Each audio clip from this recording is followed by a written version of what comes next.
Hey there, this is Leo for Actualized.org, and here we're continuing on with the Blueprint series, going down the list, and this is the blueprint concept that I call personal mission statement.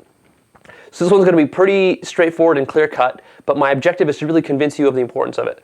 So first of all, let's start off by saying, what is the personal mission statement, and why is it important? What is it? Basically, it's a document, either written in physical form, electronic form, that lists the most important things about who you are. So your values, your life purpose. It lists some of your top strengths. It lists some of your, it lists your zones of genius, and it lists some of your top goals for the year. So that's basically what your mission statement is. And for me, that's a one-page, at most a two-page document. You should keep it concise and short and sweet. Just as short as you can make it without losing everything that's essential. All right, so that's what it is. Why is it important? And this is a really important part that I want to get home to you in this video. It's important because it keeps you principle-centered, right? Stephen Covey, in his best-selling book, 7 Habits of Highly Effective People, maybe you've heard of it. Definitely go out and check it out. Huge, big, best-selling self-help book. But in there, he lists 7 habits that effective people need to have. So these are like 7 master principles. And one of them, I believe the second one, maybe the first one even, is called be principle-centered. That means you need to be guided by principles and not just be blowing around like a leaf in the wind, right? Too many people out there are not principle-centered. That means that they're centered in something else. They're either centered in their work, they're either centered in their friends, they're centered in their church, they're centered in their marriage, they're centered in some other relationship, they're centered in seeking pleasure. They're not centered, period. But the fact is that their center is placed somewhere outside of themselves. The problem is that when you do that, you don't have stability. You're not grounded, right? And we want you grounded in order to go out there and create an amazing life. And to be both a creator, but then also to be getting the things that you want in your life. To do that, both with career and anything in your personal life, in order to accomplish that, you need to be out there and you need to be enforcing and asserting your reality out on the real world, on the external world. So it's a matter of inner world influencing outer world. But what is the case with most people? It's the opposite. They've got that flipped backwards. It's the outer world that's influencing and asserting itself on them. What they feel is dictated by the outer world. What they want to do, their goals, are dictated by the outer world. What they're doing in the morning when they wake up, the first thing that they're doing after they brush their teeth and all that. Well, they go and they check their email, and then all of a sudden, it's the external world that is asserting its agenda on your internal world. And when that's happening, you're not a creator. You're at the effect of your life. You're not affecting life.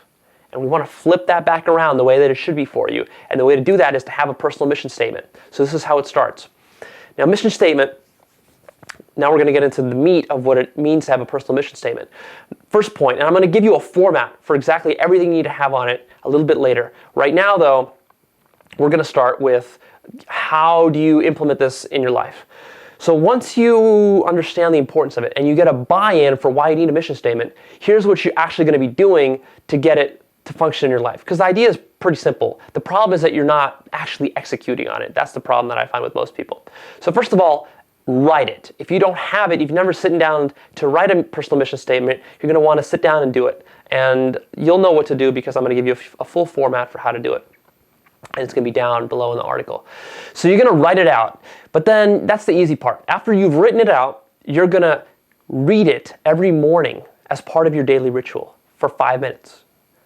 So that means every single morning for the rest of your life, from today onwards, after you've written this thing, you're reading it no matter what. No exceptions.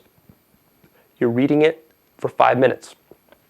That means you're just going through, you're reviewing it, you're looking at your purpose in life, you're looking at your values, you're thinking about it a little bit, but basically you're just kind of going down the list.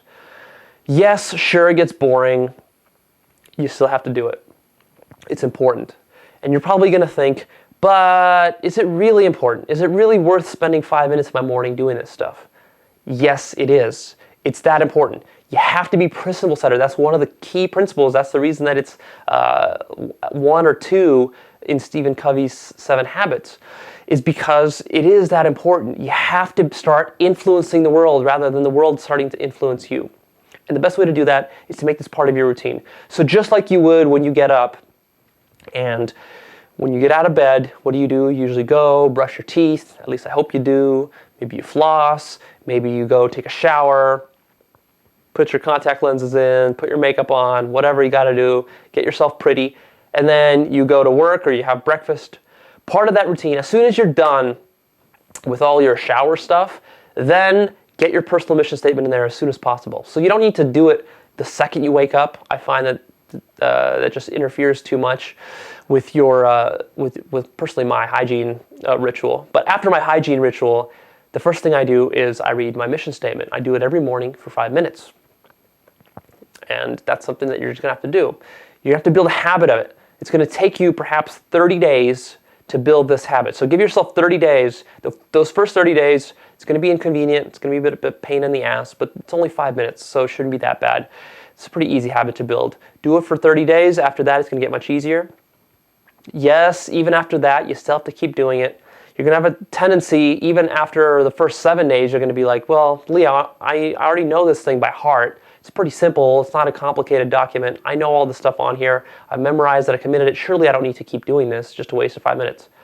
No, you need to keep doing it. This is about training. This is about training. Logically, you might know this stuff. You got to train. Remember that elephant and rider analogy? You got to train your elephant. You got to train your subconscious mind in order to be soaked in these principles. These principles are what guide you throughout the rest of the day. These are going to inform your decisions you're making. This is going to inform how you're allocating your time, priorities that you're setting, how you're interacting with people, how you're feeling, your mood, your emotions, your thoughts. So this is super, super important, even though it's very simple. Really, you should be very thankful that you can get so much for just 5 minutes of work. But don't take that for granted and slack off and say, oh, I don't need to do it. Just because it's 5 minutes, it's reading a stupid little document.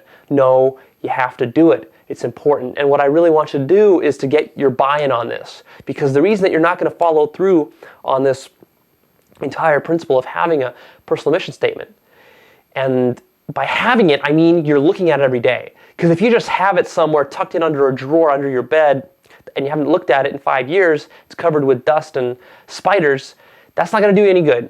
That doesn't mean you have one. To have one means that you're practicing reading it and you're looking over it, you're reviewing it, you're tweaking it every single day. That's what it means to have one. So unless you have one, then you are not going to be out there and creating. You can't really live your values unless you're looking over them, especially when you start. Unless you've been doing this for years and you've just got it totally committed, you're not going to be aligned with your values yet. You're not going to be aligned with your goals yet. You want to be reviewing your goals. You want to be looking at your life purpose. You want to have that in front of you all the time. It's going to be centering you. It's going to be bringing you back to center after all this stuff that's happening in your day. Because what happens is you're going to run through your day and you're going to get taken off course. Stuff's going to happen. Maybe something unfortunate's going to happen. You're going to have a fight with your spouse.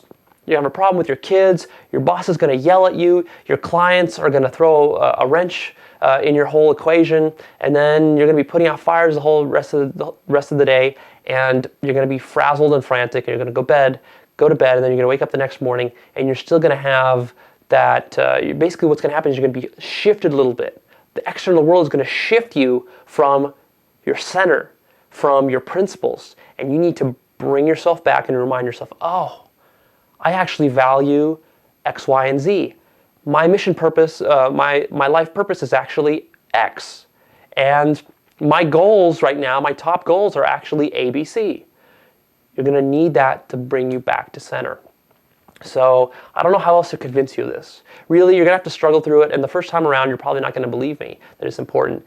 And after you study personal development long enough, finally, you're going to come to the realization that you got to train yourself, and this stuff needs to be drilled into you. And that 5 minutes every morning is actually a small price to pay for the payoff that you will get months and years down the road when your goals are accomplished, you have a lot of discipline, you have a lot of integrity, you're feeling great, you're living on top of your values, you're fulfilling your life purpose, and everything is working and firing on all cylinders for you because you've been investing 5 minutes every morning. So that's all I'm going to say about the importance of it. If you still have concerns, if you still have some sort of lingering argument in your mind why you're not going to do this and make it a habit, then, well, you got to work that out. Either get coaching from me or from somebody else. Leave a comment below if you have questions about why you really need to be doing this, or ask a friend, talk to somebody who really knows how to achieve success in their life, and they'll tell you this is something that's really, really important. Get that buy-in from yourself. It has to be important to you. If you feel it's important, you'll do it. If you think it's frivolous, then you won't do it. So, okay, moving on to the next point. I've beat that one to death. Should it be physical? Should it be electronic? What kind of format? I think that, there's different formats, especially nowadays. It's even more than just physical electronic. There's all sorts of electronic possibilities. Should it be on your iPhone? Should it be on your iPad? Should it be in multiple places? Should it be on your work PC, home PC?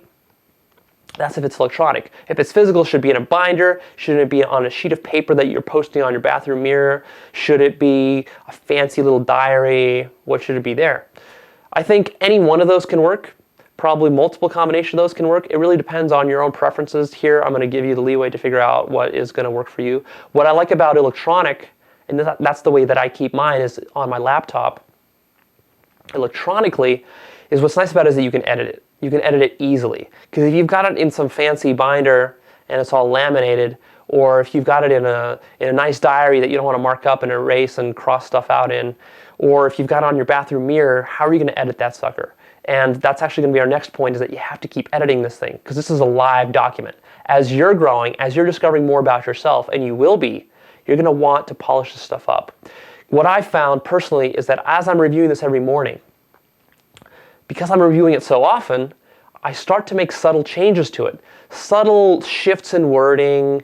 I might rearrange the order of the values that I have. I might add one new value. I might remove one value. So it's kind of like a working copy. It's always under construction for me. And I don't change it every day, but I would say that at least once a week I'll make a tweak on it. Small tweak here, small tweak there. Sometimes I'll make a big tweak. Sometimes you'll literally get something will happen in your life where you're actually going to go and you're going to really remove one value and add a totally different value that you just realized was a value of yours you hadn't realized before. And that's important. You want to be able to make those changes, and you want those changes to be easy to make so you don't have to bend over backwards to make them. And that's all I'm going to say about that. For me personally, I like electronic. I've tried to transition everything to electronic. It makes it a little bit more portable for me and easy to edit. But if you're into the physical and you like how that feels, you like writing it out, by all means, go for that. But on to that next point that I was talking about is polish. You want to be able to polish this thing and edit it and keep editing it and make a habit of doing a little bit of thinking. When you're reading down this personal mission statement, you're going to be reading down it and you're going to be reviewing it, but you're also going to be contemplating. Don't just do it like a monkey. And it can tend to become that way because it gets a little bit boring to read the same document over and over again. But you want to be contemplating this, right? Thinking about it. Is this really true? Is it really true that this is my top value? Is it really true that this is the best wording I can have for my life purpose? Maybe there's a better wording. Ask yourself those questions so that you can get some answers and then you get more clarity. All right? So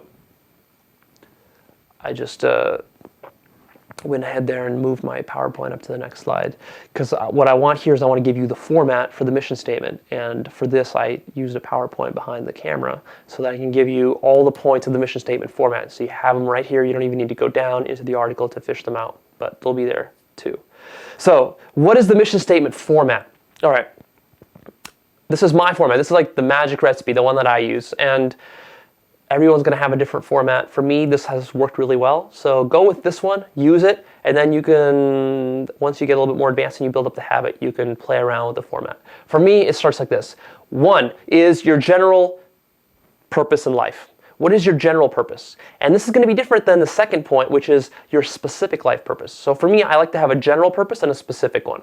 The reason I do that is because my general purpose, this is the one that I make abstract, and I make it such that I hope it'll never, ever, ever change. So this is the one that grounds me completely. This is one I can come back to no matter what. I don't care if I had a bad day. I don't care if I got a divorce. I don't care if I murdered somebody. I don't care if police beat down my house and arrested my entire family, this purpose is going to stay the same no matter what. And for me, personally, it's to understand life and to experience life. That is my general purpose. And also, I tend to be a little bit long-winded. I have kind of a secondary general purpose, and that is to put my energy towards creative contribution, towards making something new and unique and contributing something new to the world. So that for me is my general purpose. And I can be totally confident in that. That totally grounds me because I know that no matter what happens in life, I don't care if World War III starts, if there's a nuclear apocalypse, zombies come up from the dead, whatever, I'm always going to want to understand life. That's something that's going to be really important to me. And I'm going to want to experience as much of life as I can, and I'm always want to contribute something creative, something positive and creative to the world. To me, that is the bedrock of who I am and what I'm going to find important in life and meaningful.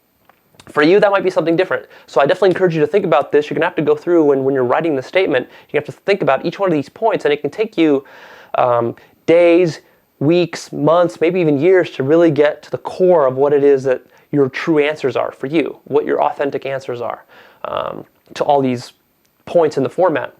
But you got to start somewhere. So start now rather than waiting for a year. So point number 1, your general life purpose.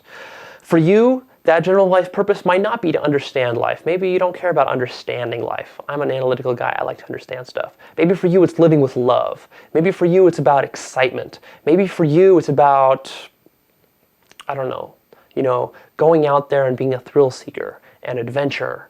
Or maybe for you it's something along those lines. Maybe it's friendship. Maybe it's your connection with God. Whatever it is, doesn't matter. Put it on there. Think about it. Once you know it, put it on there. Then the next point on this list is going to be your specific life purpose. And specific life purpose, this is a one-sentence phrase. Try to keep it as concise as you can. A short one-sentence phrase about what you're doing with your career. What are you contributing to the world? How are you affecting the world? Maybe for you, this is going to depend on what your job is and really what you want to be doing with your life creatively and how you want to be impacting the world. For me personally, right now, and this is something I'm still working on, still polishing up, my specific life purpose right now is to become an authority in personal development and to influence people with my understanding. So that's what I'm doing right now, right? Is shooting these videos, writing articles, etc., etc. That is my life purpose. For you, it's going to be something different, probably totally different, unless you're doing exactly what I'm doing. In which case, if you're a doctor, then you're going to want to write something like, my purpose is to heal people. My purpose is to be the best cardiologist out there. Or my purpose is to be the best plastic surgeon in the world. Or if you're an actor, then your purpose is to create the best movies that you can create. Or if you're a writer, it's to create the best novel that inspires people or that enchants people, delights people. So this is going to be career related most likely for you. Whatever your specific life purpose is, that's point number 2. All right. Point number 3 is one word, maybe 2 words for what you're mastering over the next 10 years. This one is important because I talk so much about mastery. Mastery is one of the blueprint concepts, but mastery to me is such an important concept, and I'll convince you of it throughout these videos eventually, that it will be for you too. And I want you to have what it is that you're mastering over the next 10 years in your life. So again, this might also be career related. 1 or 2 things. For me, what is it? I'm mastering personal development. What does that mean? That means that for the next 10 years, I've committed myself, no matter what, I'm going to master personal development. I'm going to study it. I'm going to learn all there is to it. I'm going to practice it. I'm going to experience it. I'm going to struggle through it, and I'm not quitting. I'm going to keep going along that route for 10 years to just see where it takes me. I don't care where it takes me. I'm going to do it for 10 years. There's no quitting. I want the same for you. So what is that for you? Again, if you're a doctor, then maybe it's mastering a specific specialty within doctoring. If you're a lawyer, maybe it's mastering some aspect of law, right? If you're a writer, it's going to be mastering the craft of writing. If you're a teacher, it's going to be mastering maybe public speaking or teaching in some fashion. Whatever it is, if you're a street sweeper and that's where you're going to be for the next 10 years, then it's going to be knowing and mastering how to sweep streets. I don't care what it is, whatever it is that you find that you have a passion in, something that's going to be important for you, something that you can commit to for 10 years, and something where there's enough that you can sink your teeth into it and study it and learn it and really become excellent at it. So what is that for you? That's point number 3. You're going to put it on your list. And just 1 or 2 words is all you need. You don't even need a sentence for that. For me, it's personal development. All right, the next thing on your list is going to be your top 10 values. So values is a deep topic. I'm not even going to scratch the surface of it here. All I'm going to say is that once you do know your 10 values, then you're going to write them down in order of most important to least important. Just single words, maybe 2 words if you have a value that requires 2 words to describe it. I talk about values in other videos. Values is actually another blueprint concept because they are super, super important. So I talk about values clarification, how to go through all that in another video. But here, just the top 10 values that you've got, just to give you some idea of what my values are, just kind of rattling off what I can remember from my list. It's number 1, it's understanding. Number 2, it's consciousness. Number 3 is creating. Number 4 is independence. Number 5 is uniqueness. Number 6 is excellence. Number 7 is I'm getting a little rusty. Is health. Then there's also beauty is on the list. Accomplishment is on the list. And self-discipline and self-control are on the list. So that's my list of values. And I actually think I have probably like 11 or 12 of them, not just 10. See, I come up with this format, so I'm special. I get to break the rules only for myself. But yeah, once you got your 10 values, write them down, and then you'll be going through and reordering them and shuffling them and tweaking the words on it as you're reading through this list every day.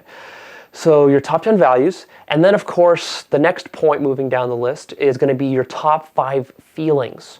The top 5 feelings are going to be 5 words, usually adjectives, for how you like to feel. The best feeling that you can feel in your life. So if you had the ideal life, how would it feel to you in 5 words? For me, that's something like, and I'm still refining this because I tend to be picky and indecisive here. For me, I have more than 5 right now, but I'm going to hone it down. So right now, definitely proud is one of them. Excited is another one. Optimistic is another one. Calm is another one. Calm as in tranquil, serene. Those are some of the adjectives for it. What else do I have on there? Strong, that feeling of strength that you get. Also, disciplined. I love the feeling of being disciplined, being on top of everything. And energetic. I love having energy. I love feeling well rested and good in my body. So those are some of the ways that I like to feel. So have 5 adjectives for you that are the most important. Those are going to be important to ground your goals and everything else, because those feelings are ultimately what is making you fulfilled in life. So you're going to have that. And then going down the list is you're going to have your top 5 strengths. Now, what are these? These top 5 strengths you can get by going to AuthenticHappiness.com, which is Martin Seligman's site. He's kind of the founder of the positive psychology movement. He's a psychologist researcher who studies fulfillment and happiness. And he has a website called AuthenticHappiness.com. It's kind of associated with the university that he works at. And there's a bunch of different assessments you can take, and you can take the character strengths assessment. And when you're done taking this, it's all online, it's free. Go ahead and do it. It'll take you 30 minutes or something. Pretty easy to do. It's going to pop out 5 of your greatest human strengths. There's like a list of 50 of them or something. I forget exactly how many, and it'll choose the 5 that are most correlated with the way that you answer those questions. And for me, those ended up being something like, number 1 is critical thinking and open-mindedness. That's one strength. They tend to have like a wordy description. Then the second one came out to be creativity and ingenuity and originality. So that's the second one. The third one came out as something like compassion. The fourth one was wisdom. The 5th one was like a love of learning, and I have like a 6th and 7th actually on my list. So love of learning, wisdom, I forget the rest, but it's on there. That's why I have this list. I can only remember the top 5. And then, so you're going to have those strengths, and those are going to ground you because those strengths are the things that you want to be living on a day-to-day level. This is the stuff that you want to be putting your best foot forward at in work, for example, in career, is living these strengths. And you want to find a way to get those strengths also playing parts in your personal life, in your hobbies, in your relationships, other things you're doing outside of career. So that's going to be the point about strengths. And then going down the list is you're going to have the zones of genius. So this comes from the book The Big Leap by Gay Hendricks. There he talks about what it means to be living from your zone of genius, and he has some questions there, and he lets you figure out what your zones of genius are. I talk about that in other videos. So I'm not going to help you identify them here, but once you know what your zones of genius are, you can list them there, however many there are for you. For me right now, there's 3. 1 is big picture thinking. 2 is, oh God, what is my zone of genius? Number 2 is, big picture thinking, and then it's about persuading people and helping them understand. So basically a form of persuasion is number 2, and number 3 for me is quality, controlling the quality of products and services that I put out there. So those are my 3 zones of genius, and those are great because again, this is kind of where you want to be working out of your zones of genius and bringing them again into all aspects of your life, whether in business and career, most definitely, but then also if you can make them work in your personal life and your relationships, family life, also good. And then finally, what you're going to have at the end of your personal mission statement document is you're going to have your top goals for the year. So what do you want to accomplish this year? And list them in the order of most important to least important. And how many of these goals? I would say 5, maybe 10, kind of depends. Probably keep it to about 10 goals. You can't list every goal for the year. I tend to find that you probably want a separate document for that. But here, because you're reading this mission statement every day, especially in the morning when you're just starting right before you go to work, knowing your top 5 or 10 goals is important. It's gonna subtly shift the way that you're moving and creating your day and the things that you're prioritizing in your day, because those goals are going to be at the top of your mind, especially because you just finished reading the statement, you finished reading those 10 goals, and that's going to set you up for success. And then also, those goals, you're going to spend quite a bit of time polishing up and editing those, because goals tend to, well, first you tend to accomplish them, and so you might want to cross them off the list and put new goals on there. As you're getting new goals, they might displace the other ones that were on there. Sometimes goals, when you write them down, they just fall off your radar because you no longer want them after a certain while. That's kind of crazy phenomenon about just basically accomplishing goals, but not even going out there and accomplishing and achieving them simply by losing your desire to chase after them. And that can be a really powerful thing. So that about does it. That's the whole format for the personal mission statement. If you had trouble following along and remembering all that, you can find it down below in the article. I write more. You can find it on Actualized.org/blueprint, and then find the concept called personal mission statement.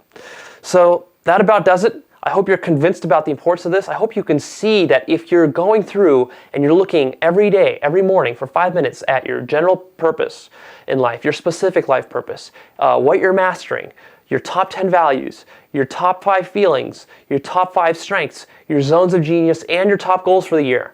Think about that. This is like the core of who you are, what you want your life to be. When you've got this straight in your mind and you're very clear on it and you're looking at it every single day, you're going to want to go out there and take action on it. This is what motivates you. This is what charges you up. This is what keeps you grounded when the world around you, crazy stuff is happening. You go back to this, you center on it. It centers you, it grounds you, it calms you down.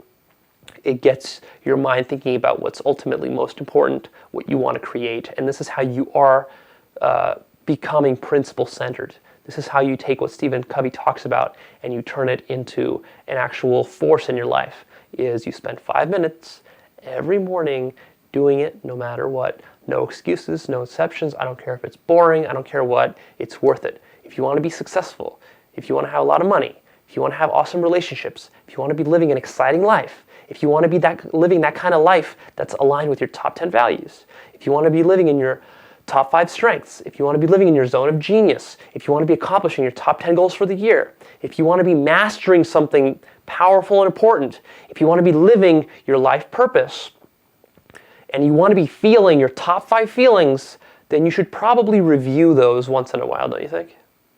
All right, that's going to do it. Thanks for listening. It's Leo signing off. Go ahead, leave your comments down below. I'd like to hear what you think about this and how it's been working for you. And go ahead and share.